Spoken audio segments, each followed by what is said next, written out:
Welcome students. आज हम बात करेंगे मैक्रो इकोनॉमिक्स के अंदर नेशनल इनकम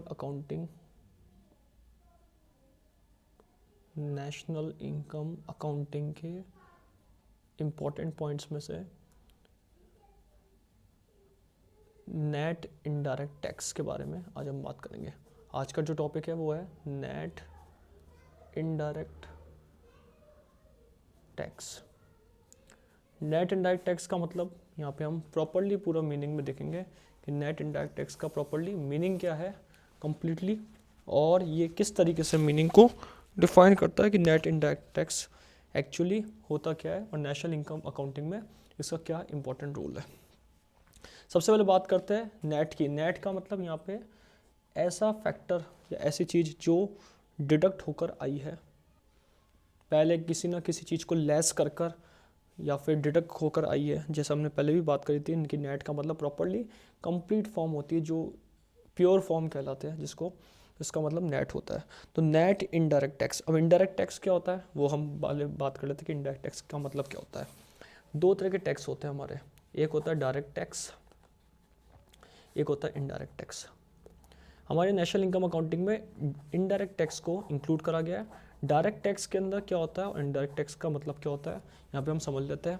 डायरेक्ट टैक्स के अंदर वो टैक्स होता है जिसको हम as a person direct government को पे करते हैं अपनी इनकम में से, इसको हम क्या कहते हैं, डायरेक्ट टैक्स कहते हैं, जिसमें थर्ड पार्टी कोई इन्वॉल्व नहीं होती। ऐसे टैक्स जिसमें थर्ड पार्टी इन्वॉल्वमेंट नहीं होता और उसको हम डायरेक्टली पे करते हैं गवर्नमेंट को अपनी इनकम में से, इसको हम क्या कहते हैं, डायरेक्ट टैक्स कहते हैं। जैसे income tax, that is called a direct tax. Income tax जो हमने एग्जांपल लिया है, इसको हम क्या कहते हैं, डायरेक्ट टैक्स कहते हैं। नेशनल इनकम अकाउंटिंग में जब production of final goods and services की बात आती है तो वहाँ पे इनडायरेक्ट टैक्स पे होता है, इनडायरेक्ट टैक्स का कैलकुलेशन होता है। तो इनडायरेक्ट टैक्स हमारे इस कोर्स में इनडायरेक्ट टैक्स को, नेशनल इनकम को एनालाइज करने के लिए लिया जाता है। तो इनडायरेक्ट टैक्स का मतलब क्या होता है, ऐसा टैक्स जिसके अंदर हमने एज अ इंडिविजुअल या पर्सन किसी थर्ड पार्टी को इन्वॉल्व करके टैक्स पे कर रहा है, यानी कि उसके अंदर हमारे और गवर्नमेंट के बीच में कोई ऐसी इंस्टीट्यूशन, ऐसा सेक्टर, हाउस होल्ड सेक्टर आ गया जो हमसे टैक्स लेकर गवर्नमेंट को पे कर रहा है। तो जिस टैक्स पेमेंट के अंदर थर्ड पार्टी का इन्वॉल्वमेंट हो गया, यानी कि जैसे मैन्युफैक्चरर्स हो गए, सप्लायर्स हो गए, इन थर्ड पार्टी का इन्वॉल्वमेंट जब हो जाता है तो वहाँ पे हम इनडायरेक्ट टैक्स कहते हैं। जैसे हम जीएसटी दे रहे हैं, गुड्स एंड सर्विस टैक्स, ये इनडायरेक्ट टैक्स कहलाती है। तो ऐसा टैक्स जो इनडायरेक्ट फॉर्म में दे रहे हैं हम गवर्नमेंट को, जिसमें हम डायरेक्टली गवर्नमेंट के साथ जुड़े हुए नहीं है, इसको हम इनडायरेक्ट टैक्स कहते हैं। तो इनडायरेक्ट टैक्स की बात करेंगे हम आज। नेट इनडायरेक्ट टैक्स कौन से टैक्स होते हैं और उनका मतलब क्या होता है। सो नेट इनडायरेक्ट टैक्स की अगर बात की जाए तो नेट इनडायरेक्ट टैक्स वो टैक्स होते हैं जिसके अंदर इनडायरेक्ट टैक्स में से यहाँ पे सब्सिडी डिडक्ट करी जाती है। अब इनडायरेक्ट टैक्स और सब्सिडी क्या होती है वो हम बात करेंगे। इनडायरेक्ट टैक्स के बारे में तो हमने बात कर ली, लेकिन सब्सिडी क्या होती है वो हम यहाँ पे देखेंगे। तो सबसे पहले डेफिनेशन को देख लेते हैं कि नेट इनडायरेक्ट टैक्स बेसिकली क्या होता है। It refers to the difference between indirect tax और subsidy. When indirect tax less subsidy और deduct subsidy, we get a net indirect tax. तो एक तरीके से हमें इनडायरेक्ट टैक्स को ग्रॉस इनडायरेक्ट टैक्स भी कह सकते हैं। जब ग्रॉस इनडायरेक्ट टैक्स सब्सिडी को लेस करता है तो हम इसको क्या कहेंगे, नेट इनडायरेक्ट टैक्स यहाँ पे कहेंगे। सो उसकी डेफिनेशन क्या आती है, सबसे पहले हम यहाँ पे नेट इनडायरेक्ट टैक्स की डेफिनेशन लिखते हैं। It refers to the difference between, very important point है, difference between indirect taxes and subsidy और इनडायरेक्ट टैक्स के बीच में जो डिफरेंस होगा इसको हम यहाँ पे कैलकुलेट करेंगे, जिसको हम क्या कहते हैं, हम नेट इनडायरेक्ट टैक्सेस। यानी कि अगर इसको कैलकुलेट करना है तो इसका फॉर्मूला क्या होगा, net indirect taxes is equal to indirect tax minus subsidy. Indirect tax की हमने बात कर ली। इनडायरेक्ट टैक्स क्या होता है? वो टैक्स होता है जिनको हम डायरेक्टली पे नहीं करते गवर्नमेंट को। जैसे कोई प्रोडक्ट है, 20 रुपये का प्रोडक्ट आ रहा है, तो जो प्रोडक्ट की प्राइस जो 20 रुपीज़ है उसमें हमने टैक्स पे करा है 2 रुपये और 18 रुपये की टोटल यहाँ पे प्राइस है। जीएसटी 2 रुपये लग गया यहाँ पे, तो वो प्राइस 20 रुपये हमें मिल रही है। तो एक तरीके से हम किसी भी चीज़ को खरीदते हैं या किसी भी सर्विसेज को गेट करते हैं तो उसमें हम ऑलरेडी टैक्स देते हैं, like CGST, SGST, IGST, that's. So these are called indirect tax. इसको हम क्या कहेंगे? इनडायरेक्ट टैक्स कहेंगे। तो नेट इनडायरेक्ट टैक्स का फॉर्मूला ये बन जाता है ग्रॉस इनडायरेक्ट टैक्सेस माइनस या indirect taxes minus subsidy. So यहाँ पे इनडायरेक्ट टैक्स की डेफिनेशन भी यहाँ बनती है कि इनडायरेक्ट टैक्स का मतलब क्या होता है?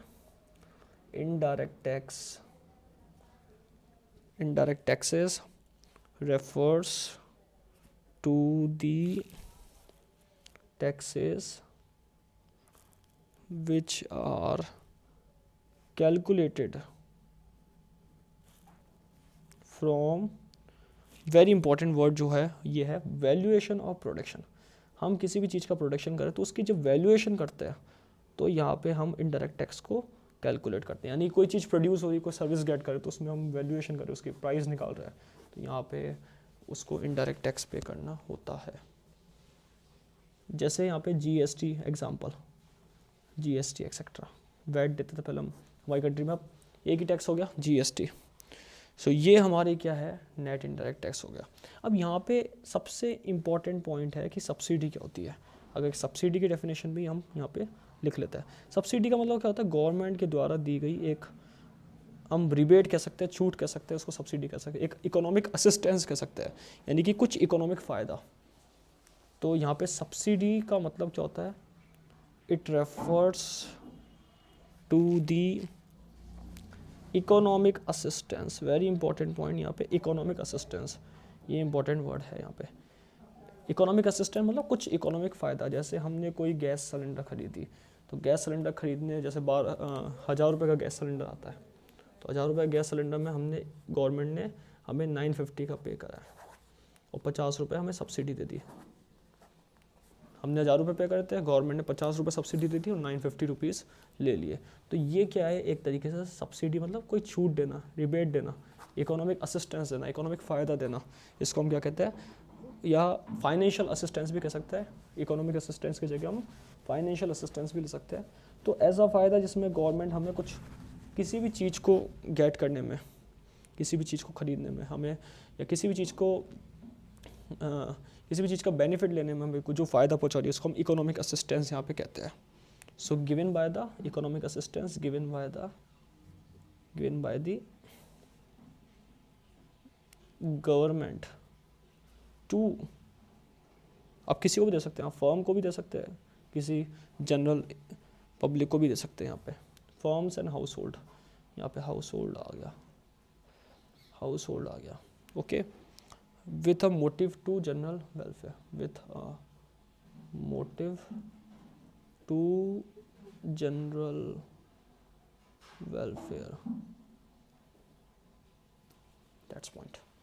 So very important यहाँ पे concept है कि किस तरीके से जनरल वेलफेयर को, यहाँ पे जनरल वेलफेयर करने के लिए, सोशल वेलफेयर करने के लिए गवर्नमेंट एक इकोनॉमिक फ़ायदा या फाइनेंशियल असिस्टेंस देती है, इसको हम यहाँ पे कहते हैं subsidy. So subsidy is the opposite of indirect tax, तभी ये डिडक्ट हुआ है नेट इनडायरेक्ट टैक्स को कैलकुलेट करने के लिए। तो ये प्रॉपर्ली नेट इनडायरेक्ट टैक्स की यहाँ पे डेफिनेशन हमने पढ़ी कि नेट इनडायरेक्ट टैक्स, डिफरेंस होता है इनडायरेक्ट टैक्स और सब्सिडी का। और सब्सिडी क्या होती है? एक इकोनॉमिक फ़ायदा होता है जो गवर्नमेंट देती है फर्म्स या हाउस होल्ड्स को जनरल वेलफेयर के मोटिव को लेकर। और इनडायरेक्ट टैक्स क्या होता है? जो GST वगैरह ये होते हैं जो हम बिना डायरेक्टली गवर्नमेंट को पे करते हैं थर्ड पार्टी के थ्रू, और जैसे वैल्यूएशन ऑफ प्रोडक्शन में ये काम में आता है। So that is called a indirect tax, net indirect taxes. So इस वीडियो में हम बात करिए नेट इनडायरेक्ट टैक्स के कंसेप्ट को डिटेल के अंदर। नेक्स्ट वीडियो में हम आगे और नए नए कंसेप्ट के बारे में बात करेंगे। Thank you.